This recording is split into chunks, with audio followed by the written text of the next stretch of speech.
In this video, I will explain how you can find the location of the Excel file. So Excel files can be stored on the local C drive, D drive, or it can be stored in OneDrive or SharePoint as well.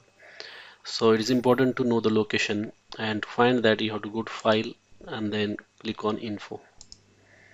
And over here it will show the location at the top. You can also copy that path. If your file is stored on the OneDrive or SharePoint, then there is another way to see the location. So just click on that file name at the top over here. Since this file is stored locally on the C drive, that option is not available.